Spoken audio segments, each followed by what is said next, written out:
An adjective ending, either you can memorize it or you can use some stupid logic that I will give you right now to remember it. Let's go through, let's see if we can understand that logic. So, as long as you are using articles, as long as you're using an article, for masculine nouns that find themselves in accusative case, the adjective ending, if you want to find this answer, just ask yourself what the article itself will be and in what will the article itself end. So, what do I mean by this? If you want to know what the ending of the adjective is that is associated with a noun, a masculine noun, which finds itself in accusative case, ask yourself what the article will be. So for bestimmte article, it will be den. For unbestimmte article, it will be einen. For Negationsartikel, it will be keinen. Possessive article, I mean, it can be deinen, meinen, ihren, seinen, and so on. Focus on the ending of the article. It is n. And this is how you remember the adjective ending.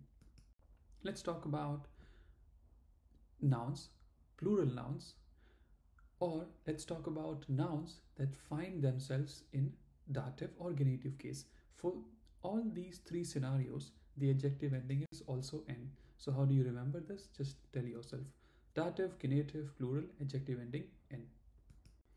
Let's talk about feminine nouns that find themselves in nominative or accusative case. Here, if you want to remember this, just ask again the same logic that we used for masculine nominative. Ask yourself what the ending of the article itself will be.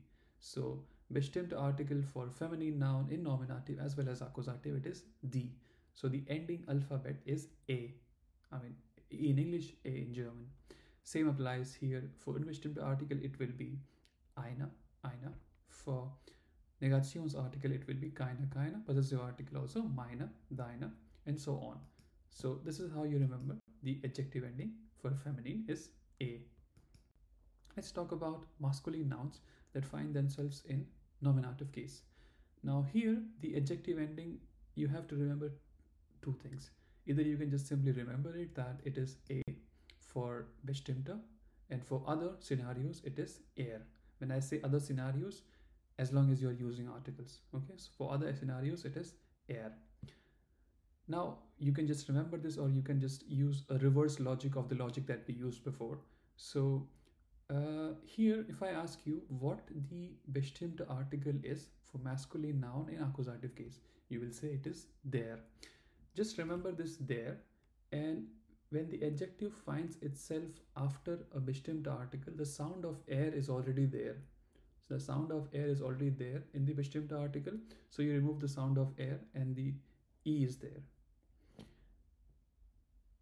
And for other scenarios, for example here, Negationsartikel, it will be kein, right? So the sound of er is not there. So you have to include the sound of er in the adjective. So adjective will end with er. Same applies for unbestimmte article as well. Let's talk about the last scenario when it comes to articles, as long as you're using articles. For neutrum, again, two things you have to remember. Either you remember it this way that for bestimmte article, it will be a. For other articles, it will be s. Or you can use again the similar logic that we used before. If I ask you what is the bestimmte article for neutrum nouns in nominative as well as accusative case, you will say das. So the sound of s is already there. So the adjective need not have the sound of s. So here you have a. Now for neutrum, now for Negationsartikel, possessive article, and unbestimmte article, the sound of s is not there, right? What is the unbestimmte article for feminine noun in nominative as well as accusative case? You will say it is eine, right? So the sound of s is not there. So you have to add the sound of s to the adjective. Or you can just simply remember that, for neutrum cases, nominative, accusative, it is a. For bestimmte article, otherwise it is s. Let's talk about the last set of scenarios when you are not using an article. This is actually even simpler to remember if you follow my logic. So let's talk about the genitive case first of all, the last row. Here, remember that for masculine neutrum it is n, feminine plural it is er.